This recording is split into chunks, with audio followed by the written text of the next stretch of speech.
राम राम मित्रों। हमारे प्रधानमंत्री माननीय नरेंद्र मोदी जी ने राष्ट्रपति के अभिभाषण पर सदन में धन्यवाद प्रस्ताव देते हुए ये कहा कि उनका जो तीसरा आदरणीय अध्यक्ष जी, हमारा तीसरा कार्यकाल बहुत बड़े फैसलों का बड़े बड़े निर्णय लेंगे। तो मैं यही आशा करूंगा, यही उम्मीद करूंगा कि बड़े बड़े निर्णय वो लें, क्योंकि देश की जनता ने लगातार उन्हें जो है 10 सालों से प्रधानमंत्री बनाए रखा है और तीसरा टर्म भी जनता देने जा रही है। जो मीडिया से खबरें आ रही हैं, जो जनता का मूड दिख रहा है, उससे ये साफ साफ है कि नरेंद्र मोदी जी एक बार फिर से प्रधानमंत्री बनने जा रहे हैं। ऐसे में ये उनका कर्तव्य बनता है कि वो कुछ ऐसे कार्य कर जाएं जिससे देश की दिशा और दशा बदल जाए, जिससे देश का इतिहास और भूगोल बदल जाए। तो मैं यही उम्मीद करूंगा कि नरेंद्र मोदी जी अपने इस कमिटमेंट पे, अपने इस वादे पे कि उनका जो तीसरा टर्म होगा वो बड़े निर्णयों का समय होगा, उस पर वो खरे उतरें, पूरी तरह से खरे उतरें। और वो याद रखें कि ऐसा गोल्डन समय, ऐसी गोल्डन अपॉर्चुनिटी, ऐसे अवसर हर किसी को नहीं मिलते हैं। प्रकृति हर किसी को ऐसे बड़े निर्णय लेने में सक्षम नहीं बनाती है, ऐसे मौके नहीं देती है हर किसी को वो इस ढंग के बड़े निर्णय लेने की स्थिति में हो। तो नरेंद्र मोदी जी के पास इस विशाल भारत देश की दिशा और दशा बदलने का ऐसा सुनहरा अवसर ईश्वर ने दिया है, इस प्रकृति ने दिया है। उसके बाद भी अगर वो इस देश को बदलने से चूक जाए, इस देश की दिशा और दशा बदलने से चूक जाए, तो मैं कहूँगा कि ये दुर्भाग्य होगा नरेंद्र मोदी का। इसलिए मैं आशा करूँगा कि नरेंद्र मोदी अपने इस शब्द पे कायम रहेंगे। तो मित्रों, किसी देश की समस्याएं क्या होती हैं हमें ये जानना होगा। पहले मनुष्य जो है खानाबदोश था, वो जंगलों में रहता था, कोई कानून नहीं था, जिसकी लाठी उसकी भैंस का चलन था।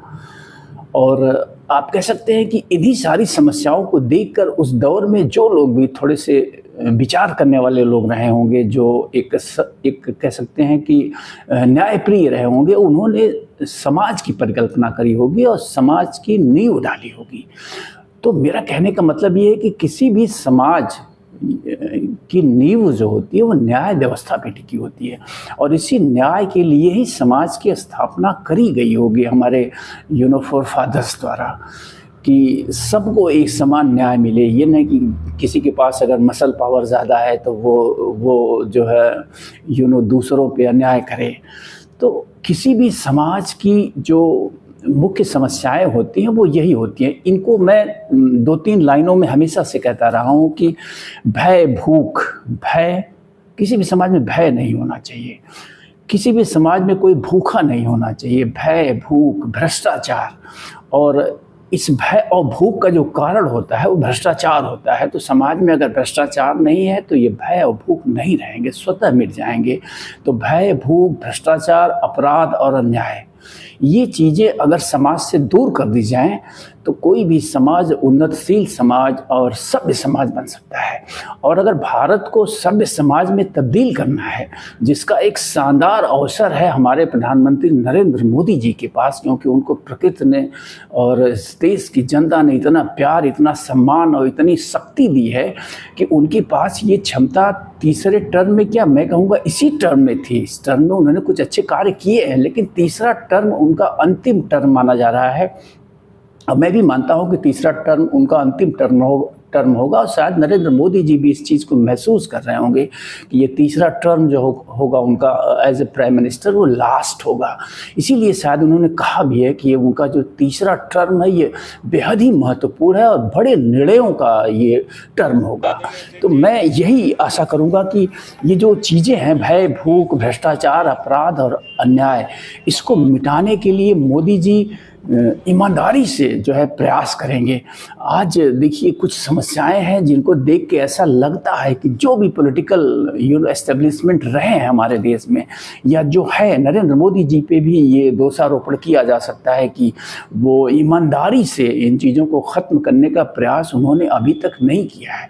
उन्होंने 2014 में जब वो प्राइम मिनिस्ट्रियल कैंडिडेट हुए थे तो मुझे याद है कि वो घूम घूम के पूरे देश में अपने भाषणों में इस लाइन का इस्तेमाल करते थे कि अगर वो राजनीति राजनीति में आएंगे तो राजनीति से अपराध को दूर कर देंगे, यानी अपराधियों को राजनीति से दूर करने का वो प्रयास करेंगे। लेकिन उन्होंने ऐसा नहीं किया। उनके किसी भी कार्य को देख के ऐसा नहीं लगता है कि वो अपराधियों को दूर करने का कोई भी प्रयास कर रहे हैं। आज हमारी संसद में 43% दागी सांसद हैं, गंभीर दागी सांसद हैं।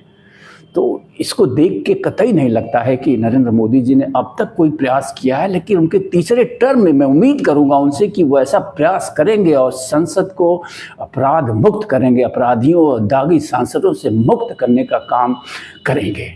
और उसके साथ फिर न्याय व्यवस्था आती है। जैसा कि मैंने कहा, किसी भी समाज की जो नींव होती है वो न्याय व्यवस्था पे टिकी होती है। अगर जिस समाज में न्याय ना हो उसे आप सभ्य समाज कह ही नहीं सकते। मैं तो कहूँगा उसे आप समाज भी नहीं कह सकते हैं। भारत की स्थिति आज ये है कि भारत की सुप्रीम कोर्ट, हाई कोर्ट से लेकर डिस्ट्रिक्ट कोर्ट्स तक 5 करोड़ से अधिक लंबित मुकदमे हैं। My goodness, you can't believe, 5 crore मुकदमे हैं जो लंबित हैं इन अदालतों में।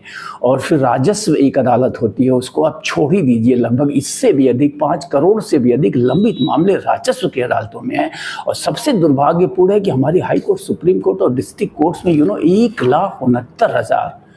1,69,000 ऐसे मुकदमे हैं जो 30 साल से अधिक पुराने हैं।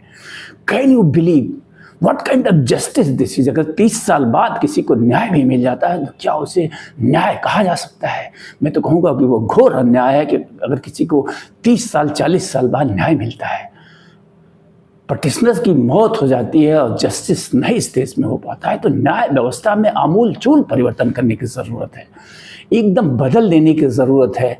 कुछ प्रयास भाजपा ने इस टर्म में किए हैं, आईपीसी और सीआरपीसी को बदल के। निश्चित रूप से ये सराहनीय कार्य रहा है, मैं इसकी प्रशंसा करता हूँ। मैंने इस पर एक वीडियो भी डाली थी कि सीआरपीसी और ये जो आईपीसी में जो बदलाव किया गया, my goodness, can you believe कि 1865 के अंग्रेजों के बनाए आईपीसी और सीआरपीसी से हम अभी तक देश चला रहे थे। हमने कौन सा संविधान लिखा, क्या लिखा, हम नहीं समझ पा रहे हैं। जब न्याय व्यवस्था के लिए हमने कुछ लिखा ही नहीं, हम अंग्रेजों के बनाए उस आईपीसी और सीआरपीसी को ढो रहे थे अभी तक।